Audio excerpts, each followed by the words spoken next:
Welcome to RetroBytes episode 11. My name is Brian, and this is the show where Sam, Alan, and I will talk about video games and life in general. And on today's show, we look at the news. Should single-player experience require the internet? What was our favorite game we covered? We break out the wheel of the discussion, and has TV been the same since streaming was introduced?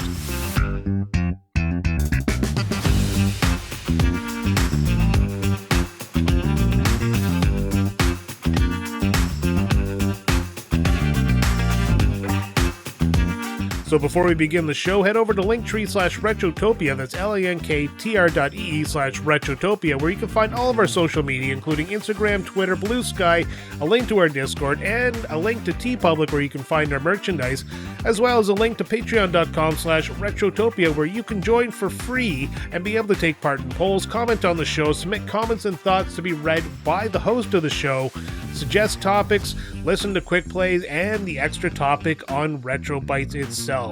Thank you very much, and now let's begin the show. Welcome to another episode of RetroBytes. Of course, I am your host, Brian, and of course, always with me is the man with the plan, Sam, and the British suave debonair man from across the pond, Alan. How are you guys? Alan, I'll go with you first, alphabetical. Alphabetical seniority. I love it. Either way, it works for me. I'm good, Brian. Thank you very much. It's been a month, and we're actually doing this ahead of schedule for once, which is... For once. I know, it's a really nice change of pace. This thing might actually come out on time for a change, which would be nice. Yeah, no, it is actually nice. It's been kind of my fault that we've been behind the eight ball so many times, but no, I'm on summer break now, so it's all great. Sam, how are you? I'm doing okay. Yeah, is this early? I don't know. It's a Monday, that's for sure. Normally we're in the apology tour right now. Sorry, we're late. Sorry. We're sorry. We're sorry. We're sorry. Sorry. No, we're here, and we're ready to talk some RetroBytes. That's right. How do we usually do that? Well, normally we start with what have we been up to, what are we playing, and then we'll talk a little bit about what's coming up in the show, and we'll get into it. So, Alan, how have you been? I've been good. I've been. And what have you been up to? I've been playing video games. Have you heard of video games? I've been playing them. Yeah, it's good. We're enjoying what passes for the Great British Summer here. I say summer because it's probably all we're going to get. But it's been really nice, like hot weather, getting outside. The only problem with that is that there are so many people out there. And Sam, you know what I'm talking about. Mm-hmm. It's all a bit overwhelming. But no, it's been delightful. And when I've not been out and abouting, what have I been playing? Do you know what I started just the other day? I've been playing Ratchet and Clank, All for One, which is, I guess, technically a 4-player co-op game, but I'm playing it all by myself. All by myself. Don't wanna be. It's fun. I love Ratchet and Clank. I know, Brian, you've not played any of them. Sam, you played any Ratchet and Clank? No, I haven't. We'll have to rectify that at some point. You would love it. We should come up with like a top franchises I've never touched, because it's embarrassingly long. Speaking of embarrassingly long, Brian, no. I'm still playing Silent Hill 2. And what was I doing on? Oh, I've just made it to... I think I'm just before the boss fight with Eddie. Ugh. In Silent Hill 2. Yeah, I knew you'd have something to say about that. God. That was the thing worst is, part. I have played the original so many times, and I guess it's tricky but manageable. But the way you've been talking about this boss fight in the remake, like, I'm actually genuinely worried about getting to it.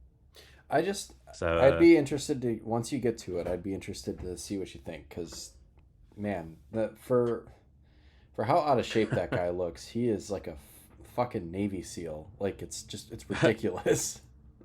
Sam, if anyone is going to hear about what I think of a boss fight, it's going to be you fucking guys. All right, yeah. I don't know what else. Finished Last of Us. I've been playing. Shit, what is it? Musha? Musha? I better check that, make sure I've got that right. Was that the one? It's for a quick play. I've just fired that up recently. Yeah, Musha. Musha. That's a shoot 'em up, which I've not played one of in a very long time. But I'm not going to tell anyone what I think because you don't get that yet. And that's Not it. unless you join our Patreon for free. Yeah, which, do it. Do it. Yes. It's a good time. Join our Patreon. It's fun. Yeah, absolutely. Speaking of Patreons and people who started this show, Sam, what have you been up to and how are you doing? I am a patron. Well, just so I can see the posts. Yeah, but you're also a founder of the show. You're one that's of true. two. One of the founders, the founding fathers. Yeah, what have I been playing? Mostly, I finally finished RoboCop. That was a couple weeks ago, though. So I'm putting together my thoughts on that when I can find the time, hopefully, to record a little something on that. That was a fun game. I've been playing more Symphony of the Night because I did want to finish it, and I am very, very close. I got a couple bosses to figure out, and then I'm satisfied with my time with it. I'll play it again, I'm sure, at some point. And then Fire Emblem, what do we call it? Burning Blade is like the technical subtitle for it, but it's the I think, Blazing Blade. Or Blazing Blade, Burning Bush, I don't know, whatever. It's great. Man, Alan, so much dialogue. Oh, like, God. Yeah, that game fucking talks. It's just like... And talks. And it'll change scene, like the characters that are talking will, like, their little, image will pop up on the screen, then it'll, like, fade, and it's like, oh, okay, cool, I'll, like, get to a save, or I'll be able to do a battle or whatever, that it's like, switch scene, more talking. It's like, Jesus Christ. All right. But yeah, it's fine. It's a good game. Being able to play that on Switch and being able to just power the system off, because yes, if I were playing that actually on the Game Boy Advance, it was just like, I just want to play a quick little battle. And it's like, the fuck you will, because you're going to play the battle and then you're going to listen to like 10, 15 minutes worth of these people just jibber-jabbering. Yeah. So it's like, oh. And I don't know. At least with the Switch, I can just switch it off. Right. I don't know if it had like a suspend, like some of those, at least some of those games were conscientious of your time and the fact that you didn't have probably unlimited Game Boy time or batteries, and you could usually like create at least one suspend point per battle. Yeah. Where it's not like an official save, but you can kind of just dog ear your spot. I appreciate that. Man, yeah, I feel like you can do that. You've just reminded me as well, I'm playing Castlevania Dawn of Sorrow. Completely forgot about that while we're talking, not Game Boy Advance, but DS, but because I just still have the raging Castlevania boner. Yeah, I've got the itch to play another Metroidvania, and I've made an attempt at Hollow Knight a couple of times, and I can't get into it. So hopefully... Yeah, Hollow Knight's one of those games that it sounds like fun on paper, but it's not for everybody. I still need to give it a shot. Yeah, I don't hate it.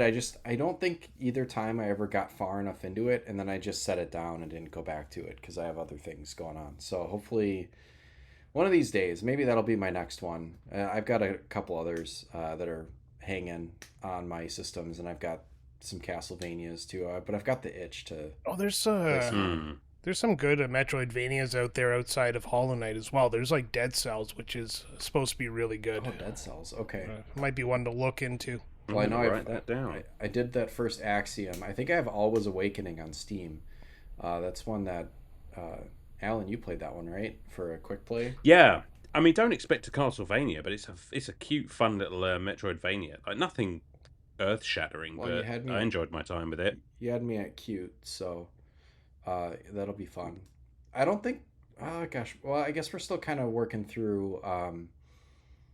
It Takes Two. No, not It Takes Two. The other one, Split Fiction. Split Fiction. Yeah. Oh, so good. It is good. I think some of the... I don't know. Like, some of the side stories are actually quite difficult.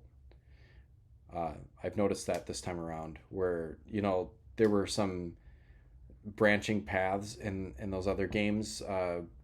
by the same developer, and this time it's like, I mean, the whole point is that you're in each other's imaginations going through all these different stories or like half-baked story ideas, and some of the side story ones that you find these like bubbles and you go in and do a little side adventure, and those can be really challenging. There was one where there was like a sun exploding and you had to like, oh, I love that.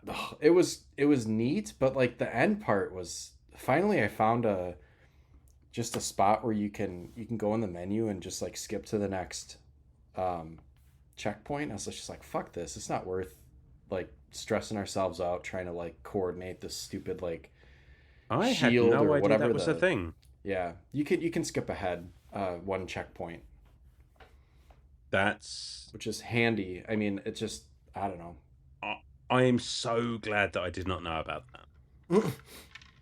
Because you powered through it. Yeah, exactly. I think I might have abused that power. Speaking of abuses of power, Brian. Yeah. What are you playing? Nice, great segue. I love makes me seem like a villain.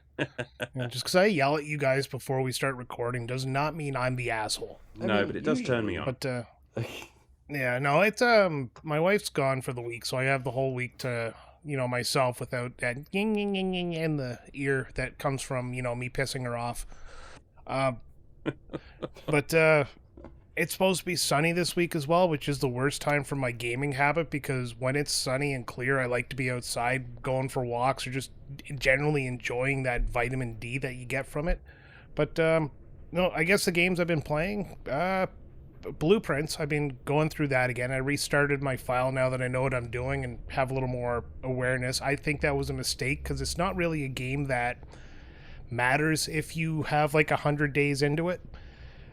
You have some unlockable stuff, and I keep watching videos because there's nothing in this game that can be spoiled for you because everything's a friggin' puzzle. It's so engaging. I don't know how people can finish it. It's just, there's so much to friggin' do.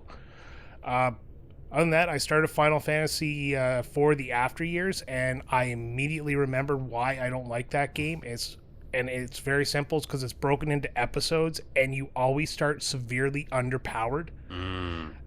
And you have to go into dungeons like you're going like one of the chapters you're taking on Rydia, the summoner, and she has black magic and her summons are locked, so she has absolutely no real power. And of course, all that crap you earned in Final Fantasy IV is gone, so you have basic spells.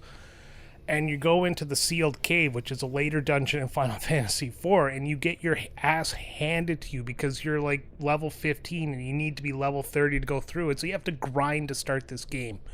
Every goddamn chapter. But I'm going to push through. I'm going to try to finish it. Just gotta float. No, you don't even need to float. You don't even need to float in this one. The floor doesn't hurt you. Like, they've solved that problem, like floor technology or something.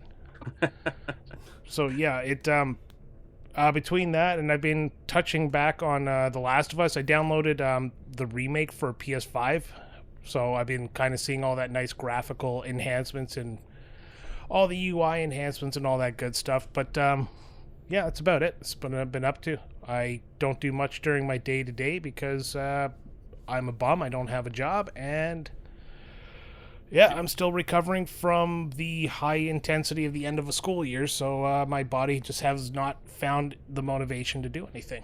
So that's what I've been up to. So you have literally just you finished school and you've decided to just literally go outside and touch grass.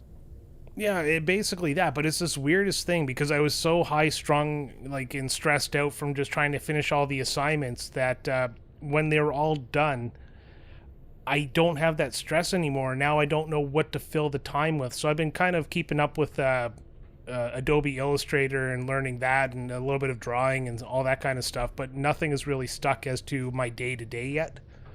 So I got to sit down, plan something out. I have some ideas. See, and that just the contrast in characters there, because that much free time I'd just be like, well, I guess I'm playing video games, but you're an actual... You think that, but you're an I sit down. Human being. Yeah, I sit down and I start playing video games, or I look through my list of backlog games I gotta play, and I'm sitting there and I just don't feel like playing a video game right now. It's not what I need to fill that, I guess, the needed stress in your life. Strange. Can't relate. Can't relate. That's what happens when you work 9 to 5. Well, that being said, shall we talk about some video games then? Yeah, let's transition to the news. We got a couple of news stories here, not too many. We'll gloss over them fairly quickly. And first one is AI's game over. Yoko Taro predicts creative extinction. I tried to have fun with the titles, by the way. Yoko Taro, the visionary behind Nier Automata, foresees a future where AI renders game developers obsolete within 50 years. He envisions AI crafting personalized narratives by analyzing user preferences, potentially relegating human creators to the role of outdated storytellers akin to bards of the past. Does not bode well for Alan.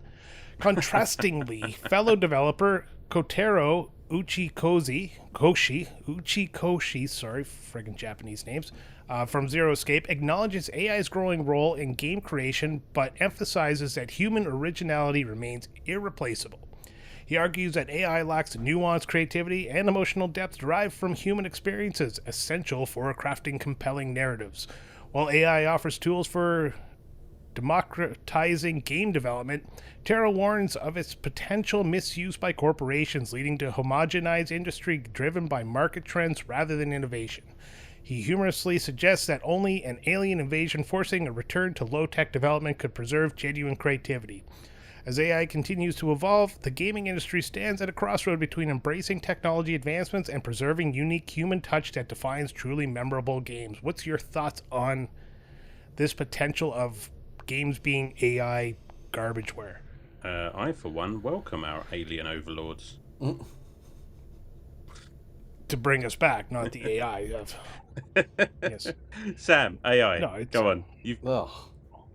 Yeah, right. I love AI.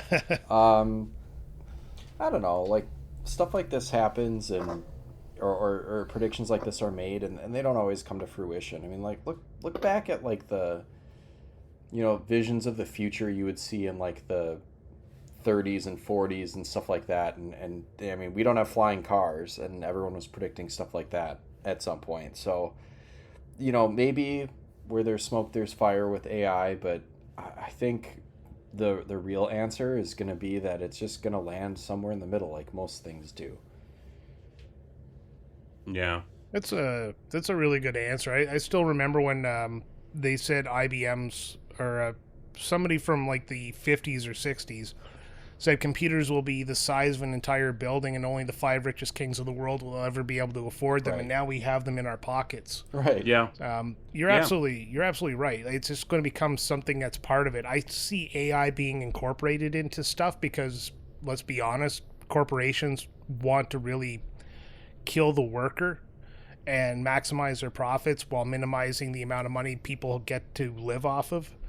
But I don't think games will be completely created by AI because you still need the human experience to tell a story, something that AI can never do. All it can do is regurgitate information. Right. Yeah. So it, yeah. I mean, they could attempt right. Something like that, and it would be garbage, and we wouldn't play it, and we would all hate it. Yeah, I went to a conference actually here, and there was a guy. So I'll let you talk in a second there, Alan. Sorry, but he was talking about how they actually attempted to create an entire game using AI, and the amount of mistakes it made would actually cost them more money to fix using humans than it would to actually just have the humans do it in the first place. Mm-hmm. Yeah, that makes sense. I don't know. It's got to. We're not there yet. We're not there yet. I agree with what Sam says. It's just one of these things. It's just like, years ago they thought video games would just be a flash in the pan. The internet was just going to be something that died off like shortly after it came to fruition. It's just like all of these predictions are extreme in order to gain sort of headline space. Where it comes to AI, like I am not a big fan of AI, especially where it comes to taking jobs away from actual human beings. But there's no denying that it's going to be a part of gaming. It will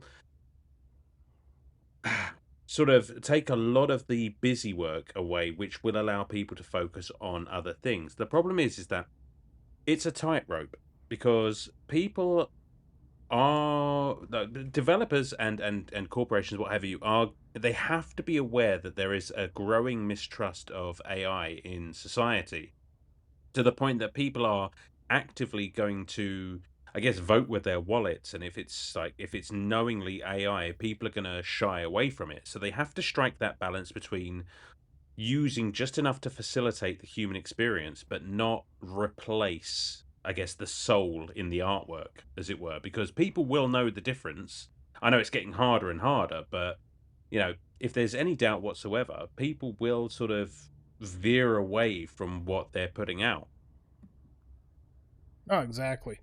That's a great way to wrap it up. AI is going to be mid, and art is art, and art is human defined, and it can't be replicated. Absolutely. You just summed up in literally 15 seconds what I rambled about for a good 2 minutes. Yeah. That means I'm listening. All right, let's go on to the second story because Alan has to get to bed apparently. Well, No, eventually. Eventually. You don't need to go to bed. All right, second story, subscription stalemate. PS Plus and Game Pass hit a growing ceiling. I actually like this story, which is why I added it. Gaming subscription services like PlayStation Plus and Xbox Game Pass are experiencing stagnation, with the U.S. spending on non-mobile game subscriptions rising only 1% year over year as of March 2024. Analysts suggest that most interested gamers have already subscribed, leaving limited room for growth. Microsoft continues to invest in Game Pass, knowing new tiers or introducing new tiers and expanding cloud gaming options. However, concerns about the sustainability of offering high-budgeted titles on subscription services persists. Sony, meanwhile, has been cautious, avoiding day-one releases on PS Plus and focusing on traditional sales models. Looking ahead, both companies are exploring AI integration to enhance user engagement and personalize other content recommendations.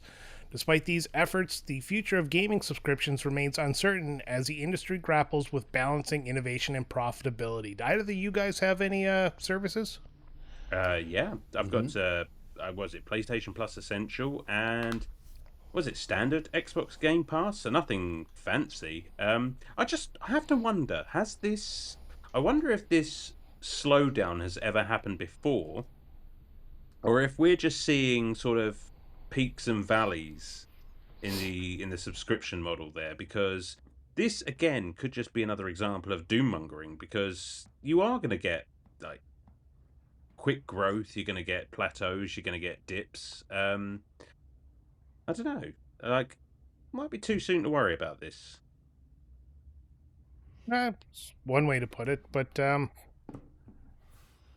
don't know. Let Sam go first. I actually do have a thought on this one, but I want to hear what Sam has to say. Yeah, I just sometimes I'm really like appalled that they can release like a lot of day one releases go on Game Pass, and Game Pass is a great value. We all know that, but like, I mean, there's like a new Doom game coming out this year. There's a bunch of just anytime you see like, I think Split Fiction wasn't on Game Pass, but I think it was on like EA Play or something like that. But like, I don't understand how some of these budgets for these games are huge, and then they just end up on subscription services right away. So how do they make that money back? I mean, it must be all kind of rolled into the the subscription service itself must be making enough money to justify it. But yeah, if it plateaus, I think you're just going to see different options going onto these services. You're either going to see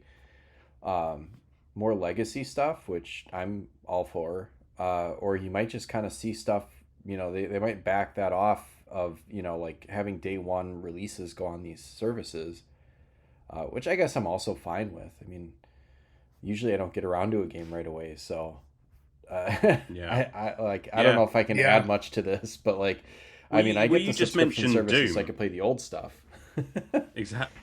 You just mentioned Doom, and I just realised I got all excited because that's coming out in literally 3 days' time, and I was just like, why am I getting so excited? Because I know I'm not going to play it for another like 6 months or so. Oh, I know, but you could play it day one if you wanted to on Game Pass. I could do.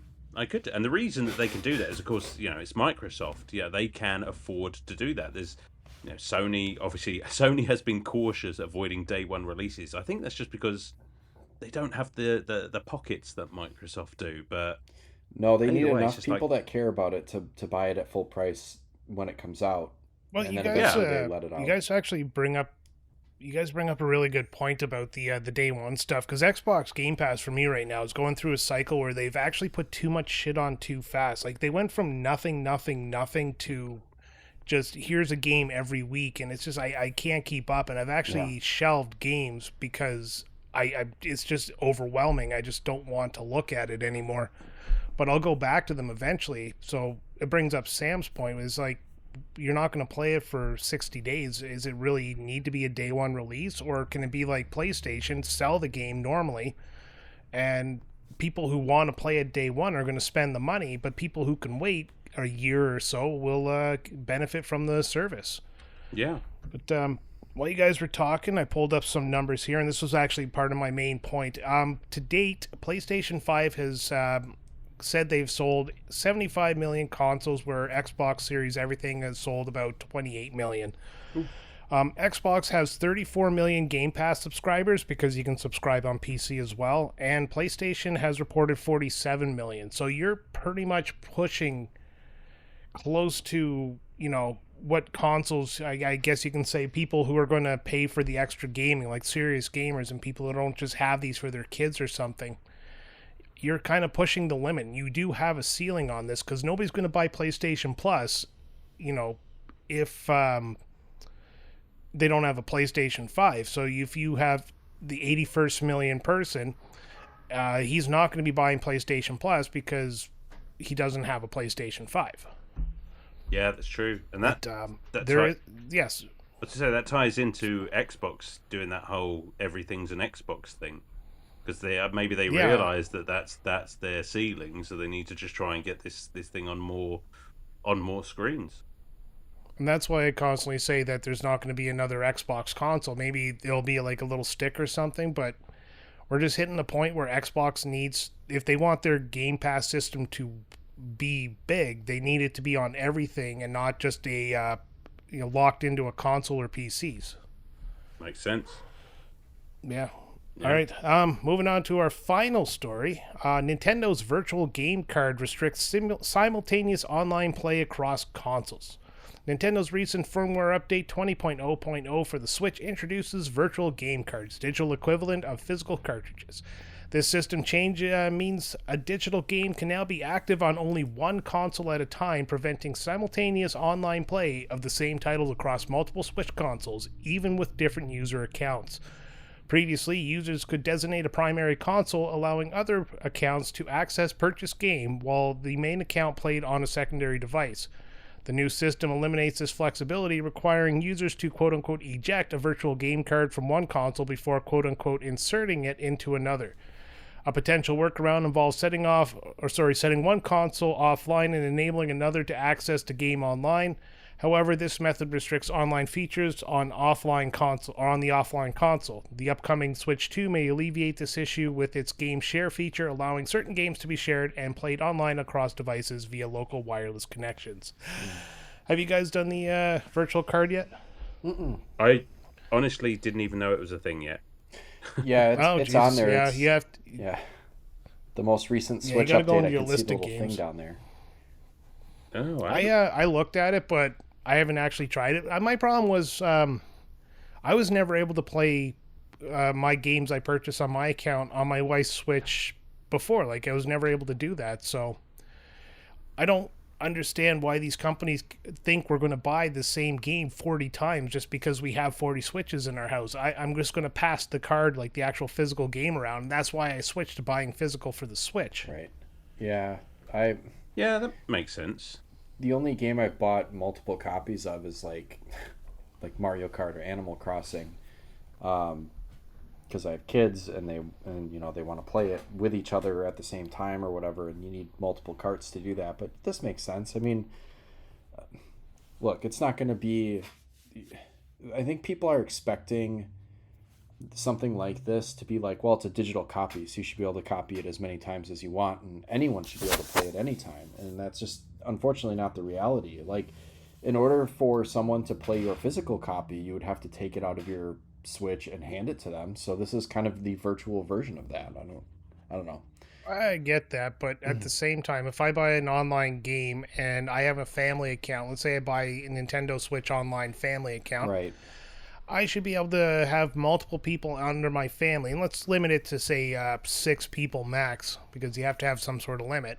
But you limit it to 6 people max, and they can all play the game at the same time. Like, I shouldn't have to buy multiple copies. And you see it with games like Split Fiction, where you can buy one copy of the game but play it on 2 different Switches. Mm-hmm. Oh, is that how? Oh, that's nice. Actually, I've not. We've been playing it on Xbox. Oh yeah, well you that can. Sounds cool to play it on Switches. Hazelight are just. I have so much respect for Hazelight Studios. Like, what? Yeah, it's absolute legends. That's what happens when gamers make games. Honestly, I know we've talked about this before when we talked about the Switch release, but like Sam, I think you've actually made it kind of make sense to me, because up until this point, it's just been a really like confusing thing. But I guess like you saying it's just like an actual card that you just take it. Yeah, I suppose like you wouldn't have that on multiple systems. I get that, but there is. I do sort of hear what Brian's saying, because if let's say, I don't know, PS4, PS5, I buy a game on PlayStation, I could download it to my PS4 and PS5 at the same time and have 2 different people play it. I guess I kind of understand what you're coming through. I guess it'll come down to this game share feature and how that works, because I've got to admit, I'm going to hold my hands up and say I'm not clear on any of this. You will be one day. And this is why just give me my physical fucking cartridge and just leave me alone. Right. See, that you brought up the PlayStation 5 to the 4. I have 2 PlayStation 5s in my house. One my wife uses religiously, and one I stuck in my office, though nobody can touch. And we only have one PlayStation Plus account, but she can download whatever she wants from my account on her PlayStation and play it on her account. Yeah. No problem. Same with the Xbox. We have a Series X in my office. We have a Series S downstairs, and same thing. One Game Pass account. We actually use the Game Pass account on both Xboxes and our computers, and there's no problem. But see, that's a subscription but service. with Switch, this isn't a subscription service. This is a digital copy. It doesn't matter, even if it's. I'm even talking digital games as well. Like if I purchase Assassin's Creed Shadow, she can play it downstairs. Yeah, yeah. And I bought that digitally. That's kind of what I think they're just behind. I mean, money is the reason, right? I mean, like money. It'll be a cold day in hell before I buy 2 copies of one game just to play it with somebody. Well, I think this is maybe Nintendo trying to be like, look, we've developed this thing that makes it easier for you to share your digital games or whatever, but you still have to buy the games. Like they're not. Okay, like. I do want to say I understand the if you want to share it outside your family, like, oh my God, Sam, I have this game you must try. I virtually share that game with you and you get a chance to try it for a couple of weeks. But inside my family, I have a primary account and just let me fucking play the games. Yeah. Don't dickhole me around. Like, my family's not going to sit there and share games. Yeah, we share physical games because that's how it works. Well, with the online games, it should be easier. Yeah, it's the whole point of fucking online. Yeah, the family account system should be easier to manage for Nintendo. I think as a family oriented, it's for kids and families and stuff like that. I mean, that's what that's what the IP is really geared towards. I mean, it should be better. I mean, hopefully this is a step in the right direction. It's just not there yet, and maybe with we'll see. Maybe we'll see how it pans out with the Switch 2. Yeah, well, they just finally got chat on the Switch too, so welcome to 2003. Woo! All right, finally wrapping up the news. Instead of a 4th story, I actually went on to Today in Gaming and found out what was released in the month of May over the last, 40, 50 years. So I got a small list here. Games I found were very notable. Games that might get an episode one day on Retrotopia, but we got Teenage Mutant Ninja Turtles, which was released in 1989 on the NES. Clockwork Knight 1995 on the Saturn. Yeah. Panzer Dragoon 1 and 2, Zwei, which is German for 2. Was released in 95, 96 respectively. A game that I played a lot as a kid, King's Quest 1, Quest for the Crown, was released in 1984 on PCs. Alan's favorite Castlevania, Aria of Sorrow, was released in May in 2003. Booyah. Wolfenstein 3D in 92. Super Mario RPG Legend of Seven Stars in 96. Or Legend of Zelda Oracle of Ages and Seasons in 2001. Everybody's favorite Solitaire on the PC in 1990. Alan's recent conquest Zillion in 1987 on the Master System. And of course, the GOAT of all games ever, Superman 64, The New Adventures of Superman in 1999 for the N64. Wow. What a list. Solitaire in 1990 really, like, I never associated Solitaire with, like, something as having a release date. Yeah, it's just always been there. Yeah. Yeah, ever since, like, Windows 3.1. Yeah. Well, that's how old it is. I mean, that's, I guess I'm sure that Solitaire's release coincided with the operating system that it was, like you said, 3.1. That's probably when 3.1 came out. And it was like, Solitaire is just like part of the operating system, but I guess that's a release date. Very significant game. It counts. That Minesweeper is awesome too. Oh, fuck Minesweeper. Oh, yeah. All right, moving on to topic number 1. So it is becoming a trend for video games to require internet connection, even single-player games. What are your thoughts on requiring an online account to play a single-player game? Sam, take it away. That's a fucking pain in the ass. I hate it. All right, Alan, you summarize that. Pain in ass. Just take out the, like, prepositions and stuff. Pain. Well, I'm ass. Paraphrasing. Yeah. Pain But Sam, ass. seriously, what are your thoughts on this? I don't know. I don't play a lot of them, but I'm trying to think of an example of sometimes when you play like a Ubisoft game, it'll be like connecting to your Ubisoft account, or do you want to connect it to a Ubisoft account? It's like, no, I don't. I just want to play this fucking game, and I don't play so many Ubisoft games that I need an account to like tie them all together. So I think even like when I played Mario Rabbids on the Switch, I think it was like, do you want to create an account? It's like, no, I don't. That's one less thing that I need to play a game. I just want to throw the game in, play it. If there's any account that goes along with it, it should be linked in with my PlayStation account or my Switch account online. I mean, don't make me do extra stuff, or I'm going to be turned off immediately. Yeah, Ubisoft allows you for that. Yeah, the Switch is a good example too, because every time you start a downloaded game, it does checking online to see if you can play the game, and if you don't have an internet connection, it won't let you play the game. That's fuck true. that. I can't stand that, because like this goes to my things that I've talked about before, where so we're gonna just rely on there being reliable internet connection for everything, and then what happens when that breaks? You don't have anything to do. Like you've downsized all of your physical media and everything, so that everything's digital. That's great, but then when the Spotify server is down, you can't listen to music now, and if you're like a storm knocks out your power and internet, then you don't have anything to do. Like I don't know. Yeah. That's, you gotta, actually, that happened to us here. Yeah. Like what happens we went 5 when there's days an issue without with power. It? Yeah. Yeah, we couldn't. Well, I mean, we had to charge our Switches using like a converter on our cars, but without internet, we couldn't play it. And then we kind of realized that cell phones worked, but we had low data. Mm-hmm. We didn't want to keep them online. Then we used my work phone, and it worked.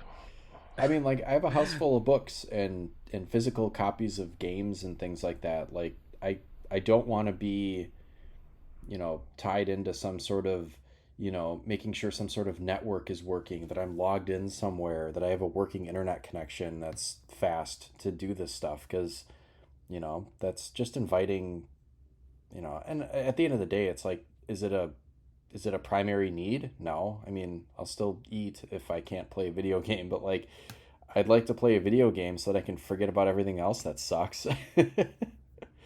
100%. And, you know, if it all goes down, we might actually have to go outside and gross.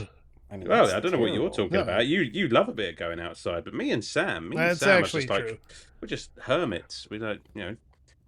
But it always happens in the worst weather, right? The internet goes down because it's raining out, so like it's just miserable outside, and you just want to stay inside and play video games. The moment that you want these services the most is when they're going to be not working properly because of whatever reason. Like, what if there's a cyber attack? You know, like what happened to... Well, that's what I like about Steam and even Game Pass.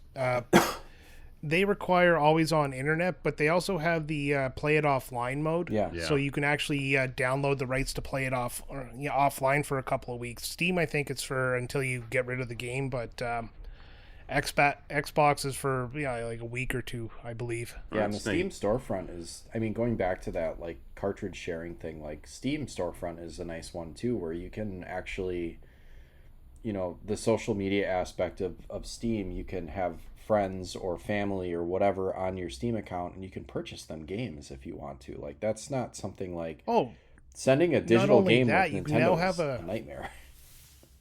Yeah, you can now have a family account on Steam because my wife's account, my son's account, and my brother's accounts are all linked, so we can play each other's games. That's bitchin'.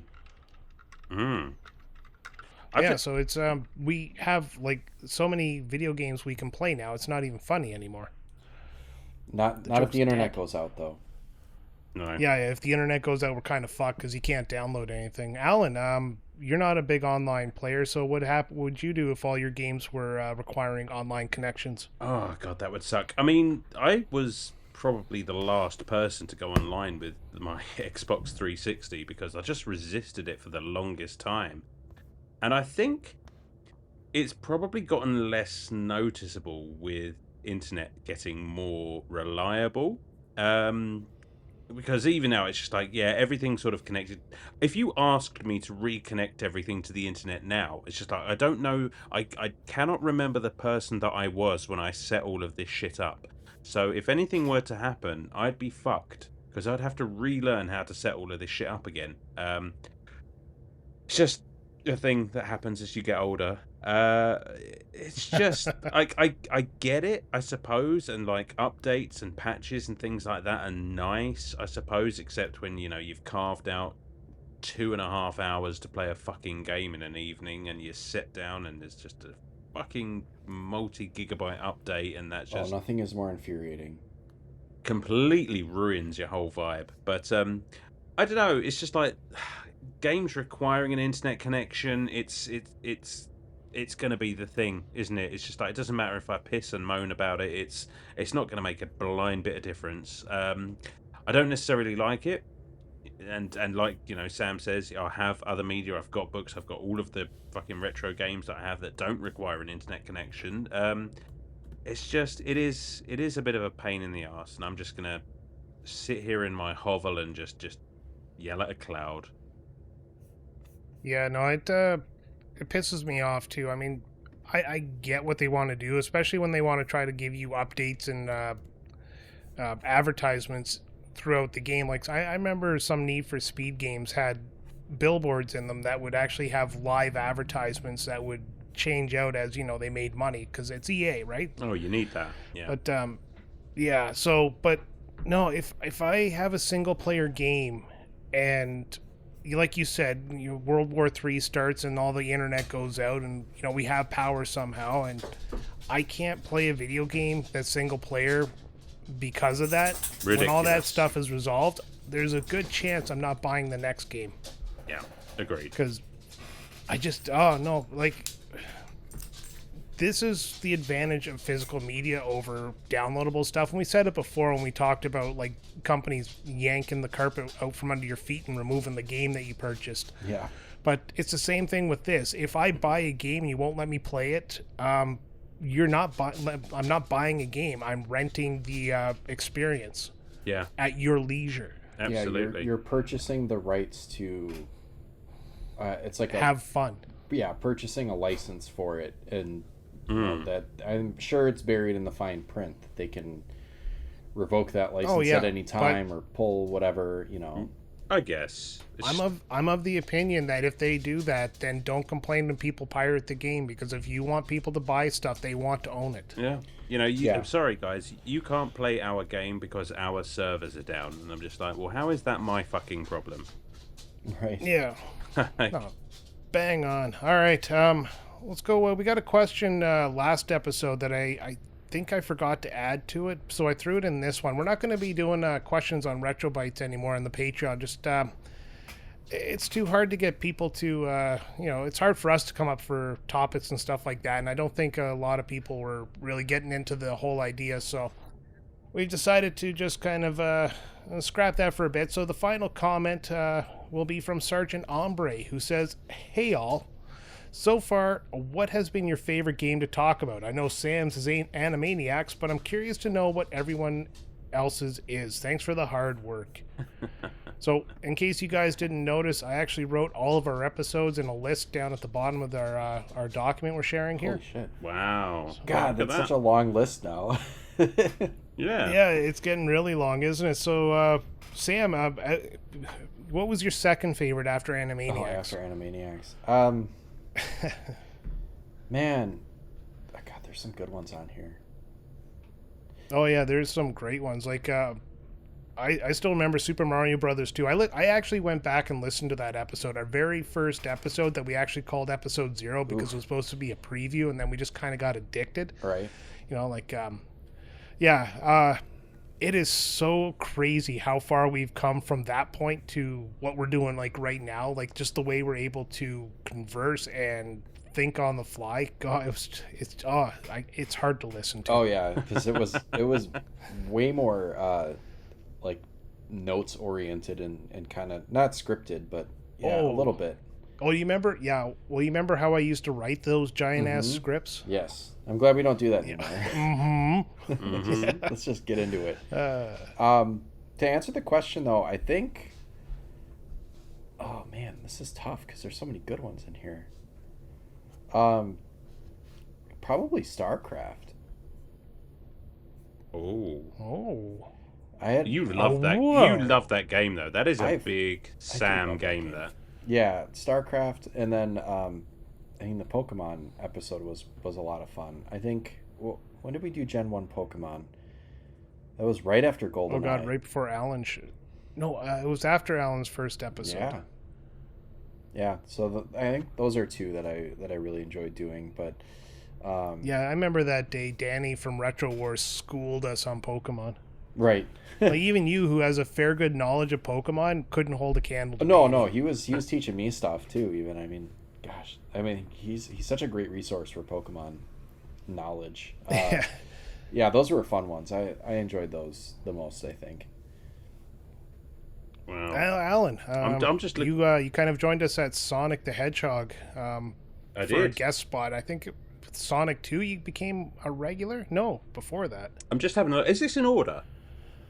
Yes, it is in order from 1 to whatever, like minus the ones at the bottom that are non-game episodes. So do you know what blows me away? Like, if we look at this list of games that we've covered, like number 5 down there is South Park: The Stick of Truth, and that was the first. That was your first appearance. That was the first Gentleman's Interlude, and that's that wasn't even the Gentleman's Interlude. That was we used to do the cold opens there where we tried to do a little skit or something. Yeah. And that's the one where I contacted you and was like, I need a Brit to do this. And you're like, yeah, absolutely. Because we'd been talking on and off, like, at that point. And from that point on, we, like, once we needed something, we asked you to do the Gentleman's Interlude. And that's how you started. That's wild that it was so early on, though. That's crazy to me. I mean... Oh, yeah, we needed you there quickly. I mean, I have to shout out Sonic the Hedgehog because it's the first time that I actually came off of whatever we're calling it, Gentleman's Interlude or otherwise, and actually. Oh, I came off the Gentleman's Interlude plenty of times. Well, that's funny because that's what I was doing while recording them. No, I distinctly remember the Sonic the Hedgehog episode, and I was having trouble with the microphones that I used to use at the time. So I took everything that I owned downstairs into the living room because I I think there was an issue with moisture or what have you. So I was literally sat on my sat on my sofa with everything set up and ready to go, and I was fucking terrified. I mean, not my first podcast ever. Granted, I mean no, but that's Unbuckled Comics. Shout out to well, Unbuckled Comics. So I've got a lot of love for the Sonic the Hedgehog episode, but I mean, I think we just keep getting better and better. You know, I love the Chrono Trigger episode. That's definitely one of my favorites because we all just got in on that, and I think that's. Correct me if I'm wrong. Was Chrono Trigger when we did the intro all three together again? yeah, that was the episode 50. That was a good time. I enjoyed that. And you know, I know this is going to be a lame answer, but I really, really enjoyed our Symphony of the Night talk that we just did. I just think that just flowed. That was really, really smooth. Yeah, that's a great answer. I mean, it almost feels I couldn't remember when you actually showed up for like permanent from that point on. Like I'm looking at this list, and I'm still like Super Mario Brothers 3. You were there. Mario the Thousand Year Door. I think you were there. I still, that was I. No, I wasn't. Thousand Year Door. No, I wasn't on that one. Yeah.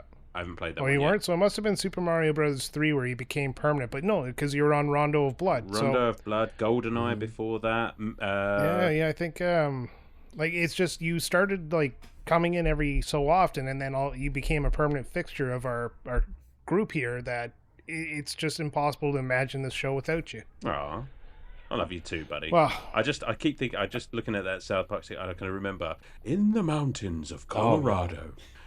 Oh god, the chills, the chills.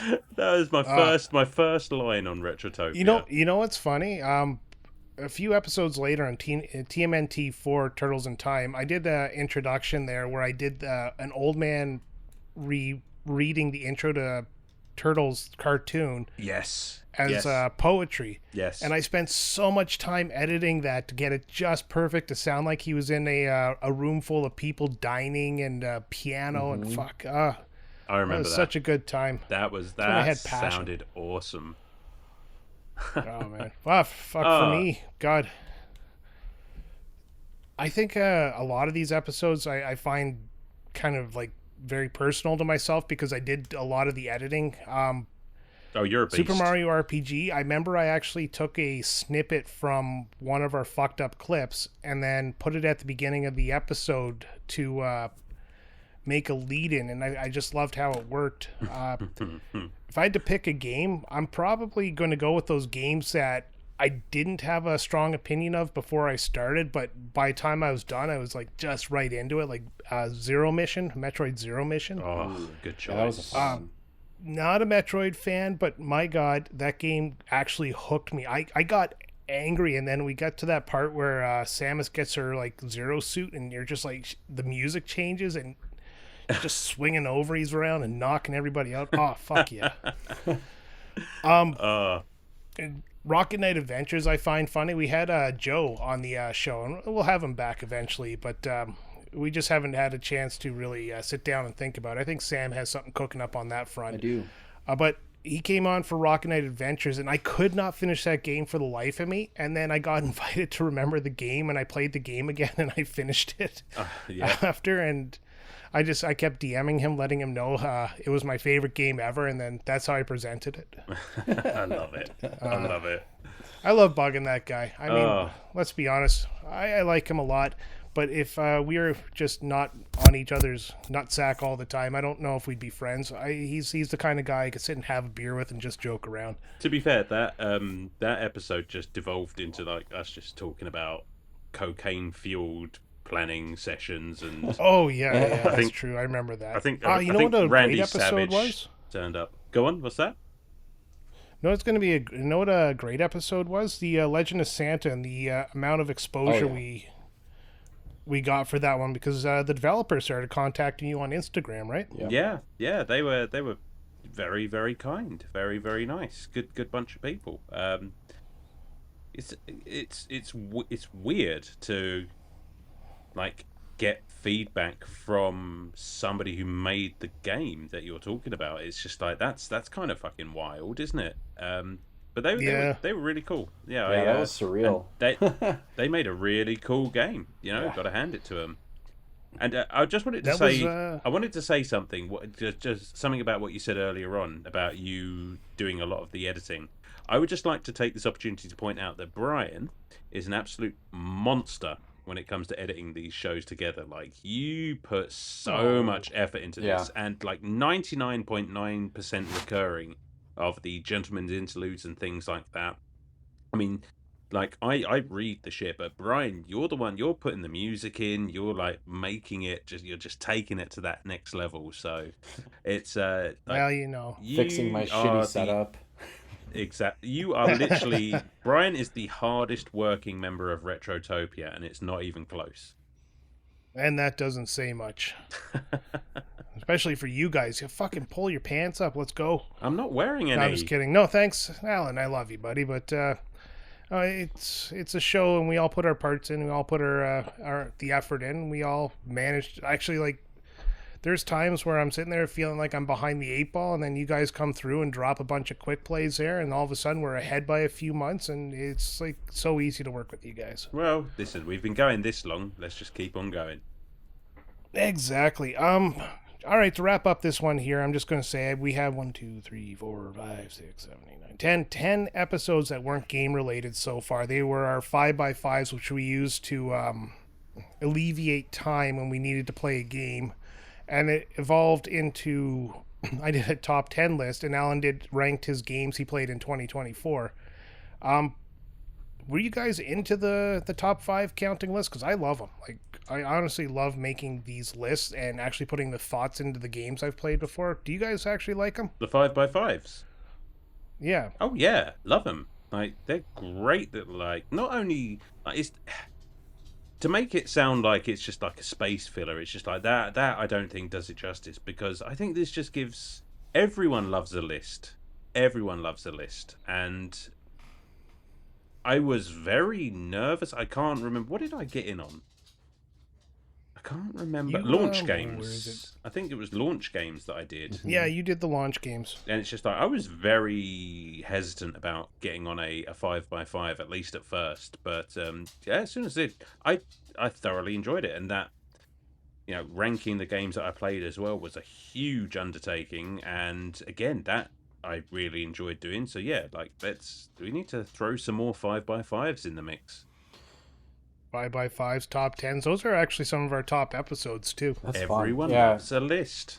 I think I like the ones that are the kind of the most creative, or let you kind of think about the most different types of games. Because I think my favorite ones was like the bad games one, the bad games that we love. That was one of my favorite ones. And then the mini games one was pretty fun. But I love the worst peripherals. Worst peripherals was great too, but like the ones that I wasn't as into, didn't end up being as into, was like the top 5 PS Plus games. You know, that one was I think not the. It was fine, but like it's not gonna be evergreen. You know what I mean? Like, yeah. You could listen to that now and be like, well, that's not on PS Plus anymore, or you know. This is what was on fair. PS Plus. There we go. Next 5x5 top 5 games we said were on PS Plus and are no longer there. that would be a good one. Well, they took off Horizon, so there's one.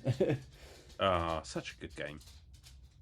It is. No, we got to do more of those. All right, let's do a quick little mini topic here, because as you guys know, I've let you see it. I bought a 3D printer there, and one of the first things I printed out was somebody designed a Chrono Trigger clock, so I had to go to the store and obviously buy the guts for the clock, but it is an actual working clock. What is your thoughts on 3D printing classic gaming memorabilia? You know, when you said you've let us see it, I was just like, whoa, are we like revealing this on the show? I thought that was just secret. Yeah. Now you're talking about the 3D printer. I'm into it. I mean, I think if I had a 3D printer, I'd be using it for that kind of shit all the time. I mean, there is like a small splinter in my brain that just says, pay the rights holders for this, that, and the other. But I usually just drown him in whiskey and he goes away. I think it all depends on. Because correct me if I'm wrong. Like when you're 3D printing, like, can you design your own Oh yeah, there's blueprints? programs out there. Okay. Who was I talking to? Somebody in our Discord was telling me they use Blender to actually make 3D models. Okay. So you can hypothetically create your own memorabilia and print it, because that Oh yeah. that I think is really cool. I mean, Yeah. I could appreciate that getting the things online is a lot easier.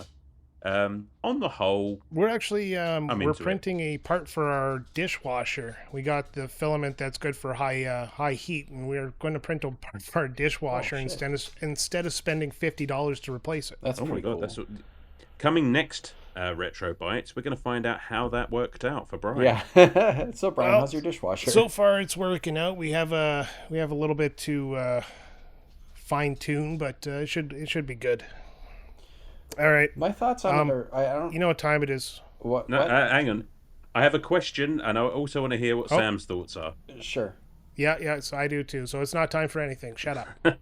Oh, okay. Am I talking about 3D printing? I mean, I'm Yeah. I'm good with Yeah. it as long as it's not, you're not trying to scam anyone by passing off your 3D printed stuff as like authentic, or you're not. I'll tell you right now, you can tell it's a 3D printed item Yeah. unless somebody took the time to like smooth out all the lines and the edges. Yeah, there's Yeah, a fair amount that's- of sanding, and I mean, it's not a perfect process, and I think it No, does take a it lot of definitely- like getting the right resin mix and all that kind of stuff.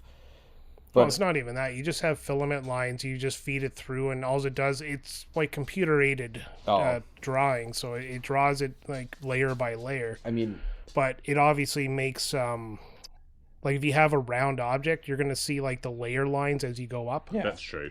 I mean, I So- love the idea of making like we had talked about, doing 3D printed, game cases, not game cases, but like those game Display, stands where you yeah. can put like a all your loose cartridges in to stand them up or whatever. I think that kind of stuff is cool. Or like, I'm not an action figure collector, but there's people that collect action figures, and when you get into like some of the old stuff that's from like the 70s and 80s, a lot of that stuff is not intact or anything anymore. So if like you've got like a Star Wars figure that's got like a loose, like missing a blaster or whatever, like there's a market for like 3D printed aftermarket, replicas of things to kind of complete your set, because it's not going to be complete anymore because it's so old. That kind of stuff is pretty Yeah, cool. which- so Oh, I support it. I forgot about that. That was a funny part. We had to register a 3D printer because if a gun is built off of it, they will be able to find us. yeah, Oh, you can fuck. 3D print guns. Oh, wow. That's That's a plot crazy. point in that Lost in Space show that was on Netflix. I don't know if it's on there anymore. I think it's gotten canceled or it ended or whatever, but that was part of it, was like the Dr. Smith or whatever was making a 3D printed pistol or whatever, and it was, like as long as you had the plans you could make a pistol, and that was the only weapon Well, they had, and she had it or whatever. It was No that's wonder nuts. there was danger, Will Robinson. Yeah, it's a pistol, Will so- Robinson. So my question related to this is, what one thing would you guys print out with your 3D printer? I mean, I know you already kind of have, Brian, but if you could print anything out, any sort of memorabilia from a classic or otherwise game, what would you do? The dude who introduced me to 3D printing, I showed you the pictures of all those Pokeballs. Yeah. Different styles. Like somebody makes these online, and it's just like the regular Pokeball, then the special ones, and then some look like Pokemon, like Snorlax, this gigantic ass Pokeball, Yeah. Charizard, and all that kind of stuff. I want to print those. I'm not even a Pokemon fan, and I just think they're neat. That's a Those are great cool. one. I love it. Sam. What would be kind of fun is, how expensive amiibos are, and obviously like you wouldn't be able to, they wouldn't be functional for whatever purpose they serve if you hook them up to your system, but like having a being able to print like miniature like figurines of stuff, and like even if you had to like paint them yourself, obviously you'd probably have to do that, but I mean that could be kind of fun. Awesome. You see, There's you guys are so sensible. You're talking about figures and things. I'm sitting over here just like I am printing a life-sized Soul Reaver blade from Legacy of Kain. That's a good one. Because I would love to just have that on the wall of the game room somewhere. Well, you want to know what's funny about Sam's point is you can actually buy NFC cards that are amiibos, and you could 3D print something and then stick the NFC inside there. That's true. That's true. That's kind of cool. So yeah, you can cheese the system. Let's see. So Good thinking. I mean, it's a Brian. lot of Get to effort, work. but I mean, if you've got the means to and the ability, it could be kind of cool. Let's see. Description for Nothgos and a lot of glue. It is a full-size replica sword of Soul Reaver. Well, get to work. Oh my god, so many Soul Reaver things. Oh, this sword is stuck in a fire. Check it on the plane to go back home. Yeah, but, sir, absolutely. you can't carry a giant replica of a Soul Reaver sword. I'm sorry. You'll have to leave it behind. You can go fuck yourself. All right, you guys ready to move on? Let's do it. Wheel of discussion. Right, the wheel of discussion. While you guys were talking, I spun the wheel of discussion. I think you might enjoy today's topic. The wheel of discussion has brought up the best moments from playing co-op or multiplayer games together. Ooh. The best moments from playing co-op or multiplayer together. Obviously not with each other, because we've not popped that cherry yet. No.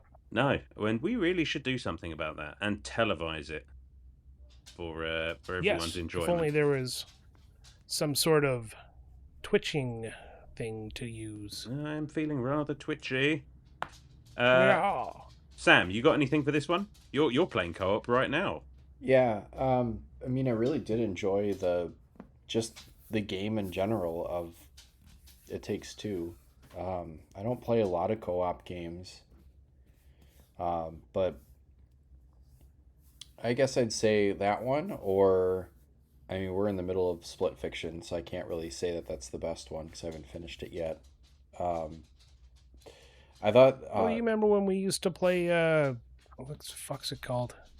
Not Ice Runner, Snow Runner. Oh, Snow Runner, yeah. Yeah, that was a fun moment because like you guys all had the good trucks and I just had like the kind of like the base truck that you start with, and so like I can't remember which one of you just like hoisted me on like the back of whatever. Oh, that was me. Yeah, it was just like just imagine like me piggybacking on Brian and then Brian taking me wherever I need to go. I imagine that more than I'd like to say. Yeah. I'm taking that one to bed later. Yeah, that was a fun one. Oh, I guess just even another third example would be, and it's not really even co-op, it's just kind of like co-playing, is getting to play Animal Crossing with my kids, because that's the one game that I can kind of play with them where they won't get angry. That is. Although bowling's coming at too, so I mean, whatever. Animal Crossing gamer rage. Fuck you, Tom Nook. Oh no, that's an appropriate response, honey. That's an appropriate response. He is a predatory lender, so greasy bastard. Do you know what? I'm trying to think of something that I haven't already said on the show before. Because obviously there was the Dead Space story, which I'm sure I've told that one before. Obviously, just one of the characters in the game just completely freaking out and seeing things that weren't there, and obviously I couldn't see them, so I just had to deal with my wife screaming into the headset that she could see all of these monsters in the corridor, and I'm just standing around just like, where? That was pretty hilarious. The general joy, the genuinely palpable sense of joy that we get whenever a new Lego game is released. And I know that sounds stupid, but we love the Lego games. They are literally just so relaxing, so chill, just so much fun to play through together. And they're usually quite good remakes of whatever it is that they're trying to be, so we enjoy that. That's a good shout. I do. I love the Lego games. You know what? Go on, because I'll you jump in because I got one here. I'm struggling. Yeah, no, God, I don't remember if it was before we started this show or after, but I had a Twitch channel back in. Well, I still have the Twitch channel, but I wanted to play It Takes Two. So I asked my wife if she wanted to play, and I set her up a Twitch channel on her computer. And then we used that feature where you could have two people on the Twitch channel at the same time. We actually played It Takes Two on Twitch for about 3-4 hours, and I had such a good time. And we didn't argue, we didn't fight, we just had a good time. Like, we've played Overcooked 2, or I think it's Overcooked 2, and we almost got divorced. But this game was, we were cooperating, we were talking, like, you know, we'd solve puzzles together. That's why I really wanted to play Split Fiction, and she said yes to that, and I just haven't got around to it yet. But, I can't wait for you to play it. That's probably one of my favorite. Because it's such I can't either. That way I can understand you guys talking about it. Yeah, it is so good.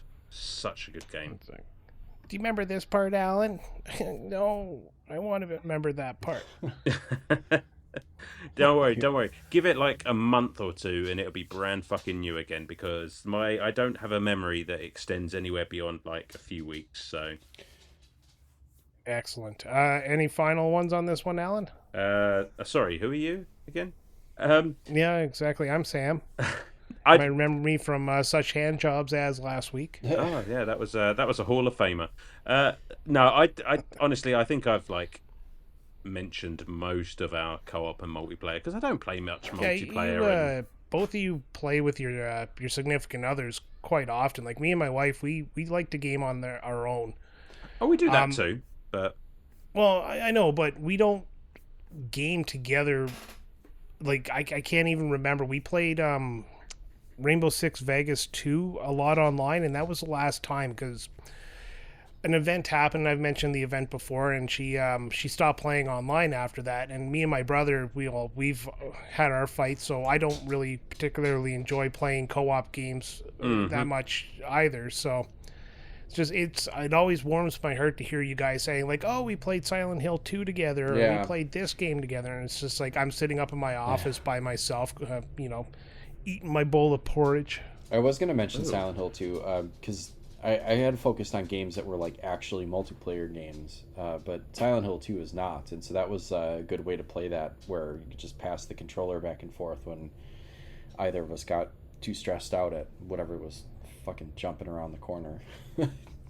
You know what? Bringing that up, I remember my brother rented a PlayStation back when PlayStation was new. This is 1997, because we rented it for Final Fantasy VII.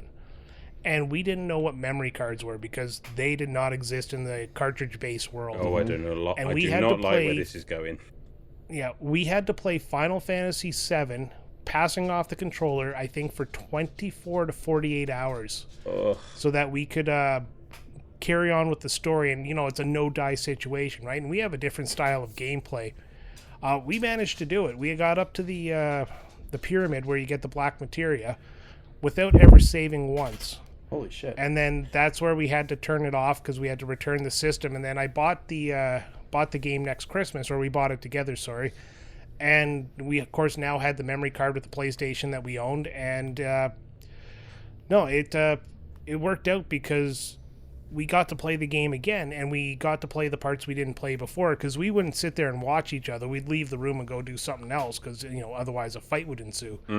So it wasn't bad. Probably the last online gaming memory I have with my brother, or not online, but co-oping a game with my brother before he kicked my ass one too many times, and now we only talk every second week. I've got to say, I will never top that story. Yeah, Final Fantasy VII in shifts is impressive. That is Herculean. that is.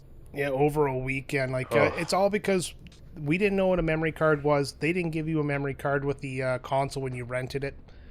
We rented a game that takes 24 to 32 hours to finish, and we knew what we were in for. Which is shitty, because clearly they don't understand how memory cards work either. Because assuming it was like a Blockbuster, this is back when memory cards are brand new. Well, I know, but it's like a game should come with a means to save. If you're gonna rent something for the weekend, you should be. If it has a save feature, you should be able to save. That kind of stinks. Yeah. Well, lesson learned. It was a good time, anyways. Maybe there was a memory card in there. We just didn't know what it was with our caveman brains and our. You just not only were you not aware of memory cards, you didn't know what it was, and so you just left it in the box. Yeah, it's like, yeah. What the fuck's this thing? It doesn't plug into anything. Throw it in the garbage. Mm-hmm. It's funny because now I have like 20 memory cards sitting in my office, and I don't even have a PlayStation 1 or 2 hooked up. Yeah. Just chuck it in the chuck it in the bin. Try and read that Psycho Mantis, you cunt. Good poll, great poll. Fuck yeah. All right, final topic before we get into the end of this show. And of course, unless you're part of the Patreon, then we have 2 topics left. But for those who aren't, you can join at patreon.com/retrotopia and get the extra topic. But for now, the final topic is we've discussed game streaming, but let's switch gears to TV, fellas. With streaming becoming the norm and new episodes available on demand, do you feel that we are losing something from that we had to be there moment for the latest episode of the show? And this is something I talked about with Sam briefly. It's, Sam said he would rush home to see South Park. And when I was in military training, we'd rush back to the barracks at lunch to watch a show called Tour of Duty. And missing an episode was critical because there was no way to watch it until it cycled back on TV. So you think we're losing something? I mean, I miss that childhood excitement. Sure. I mean, I remember I would rush home from school to watch Pokemon, and then shortly after that, I would rush home from school to watch Dragon Ball Z because that was something that we got eventually in the 90s, 2000s, and that just blew my mind. I don't know. I know I'm an old man now, and I'm supposed to pine for the old days, but I'm also very, very annoyed if I don't watch things in order. So the idea of missing an episode and then having to try and catch up the next day just fills me with a sense of dread. I like the convenience. I like just. Okay, well, yeah, when I've got time, I can watch an episode of this, and it's no big deal, because having to be there for the latest episode of the show sounds great, but it also means you have to be there for the latest episode of a show, and that's just a level of stress that I don't need in my life anymore.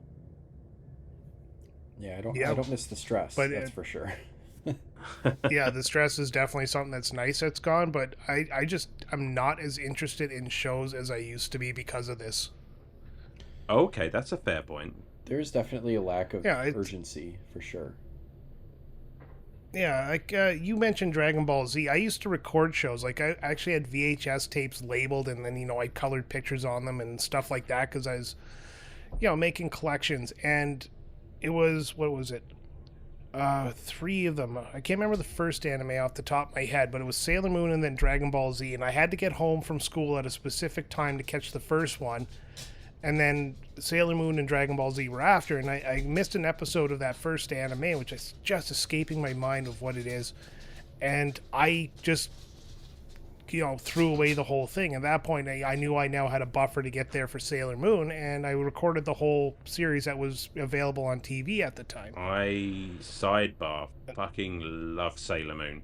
That is an awesome show. And funny story, like the first time I watched Sailor Moon was predominantly when we were spending a lot of time with family in Italy, and I, for the record, did not speak any Italian, so I had no fucking idea what was going on in that show. Were your hands tied beside your back? No. Get it? Because Italians speak with their hands? Oh, I see. Okay. No, I did not get that. Oh, great joke wasted. I'll listen back later and I'll laugh then. But no, can you imagine watching Sailor Moon and not being able to understand what's going on in that show? Like, that is a trip. Hey, I watched it in English and I still don't understand what's going on. Good point. Well made. But yeah, it's nowadays, I have to be very picky with my time. The kid goes down to bed of an evening, and then I've got a sweet like 2 hour window where I can decide what to do, what to do with Alan time. And if I want to watch a show, I can. If I want to play games, I'm probably going to do that. So it's nice to know that I'm not missing out on anything. I can just, like, for example, like, I'm a die-hard Doctor Who fan. The latest episode came out on Saturday. I haven't actually seen it yet, but I know it's there waiting for me. I haven't missed it, and I can get around to watching it whenever I like. All right, Sam. Yeah. Any thoughts? I mean, the thing that we have to consider is like being aware of spoilers. Like, I haven't watched season 2 of Andor yet, which is crazy because like I should have been on that right away, but just didn't find the time and have to like set aside time to watch it. But I'm not so stressed about that stuff anymore. Like it's there when you want to watch it. You tune in when you can, and you don't have to worry about, like you said, like missing one in the middle or whatever and having to wait for it to come on again. I remember that stress growing up of like, particularly when I was watching the Frieza saga of Dragon Ball Z for the first time and like rushing home to watch it, and then like that odd day of the week when you had something or you were somewhere else, and it's like, fuck, is that the day that he's gonna throw the goddamn spirit ball or like the spirit bomb? Like, he kept we've been sitting on this thing for like 3 weeks, and like the one episode I miss is when he's gonna throw the goddamn thing. You know, like that. I was gonna say is a thing of the past. Like, there is every chance if you miss an episode of Dragon Ball Z, you've just missed like 30 minutes of somebody charging up and screaming. Right. I mean, so there was a lot of filler, but you know, like the one that you miss, like just my luck, the one I miss is going to be the one that I needed to watch. But yeah, like Last of Us is currently on season 2. You know, we sometimes will catch it on Sunday when it premieres, and other times, you know, we'll wait a day or two and watch it, and it's not that big of a deal. And I enjoy having that flexibility. I guess I still get into shows and I still get invested in stuff, but you know, I'm not a big binger, but I do appreciate, you know, being able to just take my time with something, or I do prefer, I don't know what your guys' thoughts are, but I prefer the model where they release like an episode at a time or like a couple episodes at a time and not just dump the entire thing. Like that depends for me. Like what was it? Amazon Prime started putting ads in the middle of their friggin' shows. I hate that. Fuck off with that shit. Now doing it 1 week at a time, I don't want to sit there and watch all these ads, so I'll wait for the entire thing to come out and then run it through my computer, which has ad blocker. Yeah, I hate that. You know, you pay for a service and it's like, oh, we're gonna show you an ad for, even if it's just like for other shows that are on that service. I'm just like, get fucked with that. Like, they're just turning it back into TV. That's all they're doing. Is like they love the TV model because we paid for them to advertise to us, and now we're doing it again. Yeah. Companies that advertise every 5 seconds, like your McDonald's and your AT&T's and your Microsofts, are like, oh no, we can't. People aren't watching our ads anymore. It's like, yeah, good riddance, you fucks. We still eat your greasy hamburgers, right? Just deal with it. There was a TV that was supposed to come out that had a camera on it that if you took your eyes off the TV would pause the ad, so you had to watch the ad to carry on. Hello, 1984. Wow. Yeah, exactly. Wow. I don't think it ever came to fruition. Yeah, because no one would buy that bullshit. Like, that's fuck that. I would stop watching TV if that was the case. I'd be like, well, there's other things I can do. Yeah, well, the big thing is smart TVs and smart devices are now putting ads on their home screen. Like my Samsung TV has advertisements all over it. It's like, get me good started. thing I'm... I fucking hate my Samsung Yeah, it's TV. a good thing I'm kind of immune to it nowadays, but Jesus Christ, like, you don't need to fucking advertise to me every 10 seconds. And yes, I know Google's listening to me because I get fucking targeted advertising, and I never turn on targeted advertising, and I never fucking type something into my phone. Or if I do, it's into the browser. Right. Ooh, it's like, I need wall paint. And next thing you know, it's 4,000 like different wall paint advertisements. Yeah, and I'll tell you what, here's the thing to any advertisers listening. Like, if your advert is interrupting my TV show, probably just hurt your chances of me ever buying your product. Yep. Oh, that was YouTube in a nutshell. If YouTube ad interrupted in the middle of a YouTube video, I would not buy your product. I don't care if it was insulin and I had diabetes. I would not fucking buy No, it. I'll just lose a leg. Yeah. Yeah. Yeah, my Samsung TV does like there's ads in the fabric of the interface of the TV. Like you press the home menu to bring up like your switcher to like switch between your inputs and stuff. There's a fucking ad in there, and then like I'll always delete like it's like this comes with Samsung TV Plus. It's like I don't want to watch Samsung TV Plus. It's just regurgitated bullshit with tons of ads in it. Like I disable it all the time, and like it always ends up back on my TV even though I've disabled it and taken it off the carousel and everything. It's always back on there.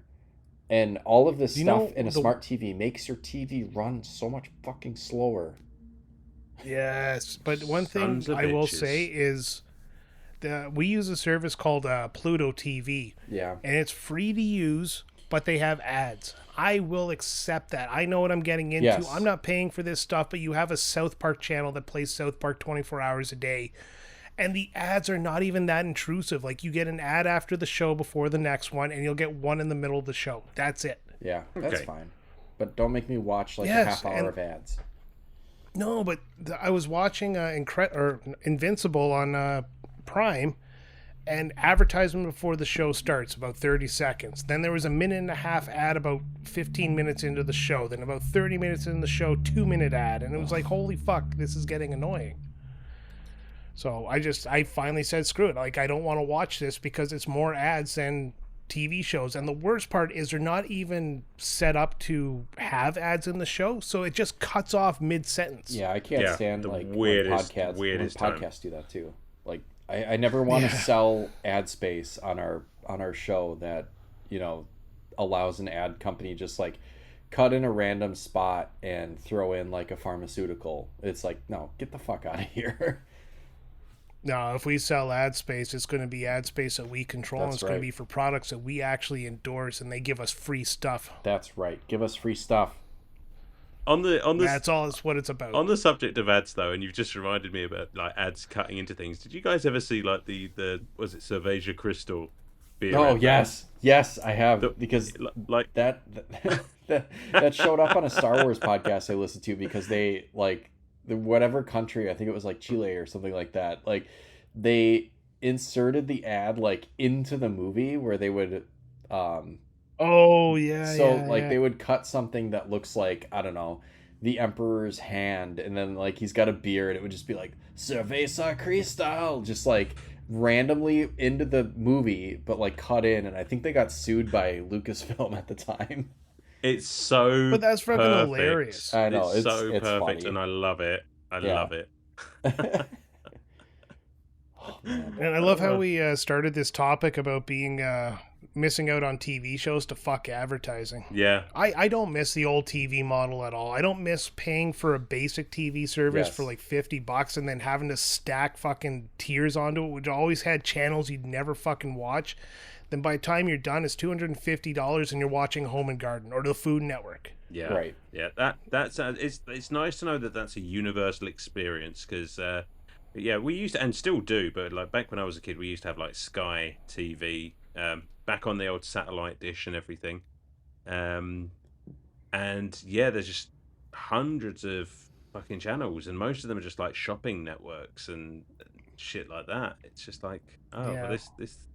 I mean, I would have been pissed off if I was the one paying for it, but I wasn't. So, sorry, Mum. No, I convinced my wife to get rid of subscription TV, and then we kind of went on a Netflix kick. Mm-hmm. But then she's like, I miss TV. I miss being able to watch shows on TV. So we got it back, and again, we paid the whole kit and caboodle, and it was mostly to watch Game of Thrones. Mm-hmm.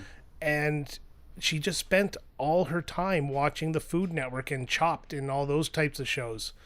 And it was just like, we're paying $250 for a show you're not even paying attention to because you're playing a fucking video game on the couch. And she finally like clued in that that's how it was. So we cut the cord and we went streaming services, and we never looked back. You know what? You're just highlighting the fact that I need to start my own cooking show. Yes. You should. And make Cooking bank, with Alan. Make bank. I'm not even using a stove. I'm just cooking this egg on my abs. Yeah, they're in there somewhere. Well protected by the beer zone. You got it. You got it. All right. Man. It's okay. That does it for the main show, boys. We're gonna do a little outro here and then transition into the Patreon only topic. And Alan, where can they go if they want to hear the Patreon only topic? Well, you can find our Patreon as well as all of our socials and our TeePublic merch thing. All of that at linktree/retrotopia. That's linktr.ee/retrotopia. Come and find our Patreon, join it, listen to this extra topic, vote in polls, comment on episodes, and join our Discord as well if you're not already in there. Come and have a good time with us. That's all that's it. That's all I can think of. That was perfect. Over to you, Brian. Sam. All right, Sam. Alan, thanks for joining me. And if you're sticking around for the Patreon topic, just hold on a second. For everybody else, thanks for listening to RetroBytes for the May 2025 episode. This is episode 11. I've been Brian. Have yourself a wonderful summer. Bye.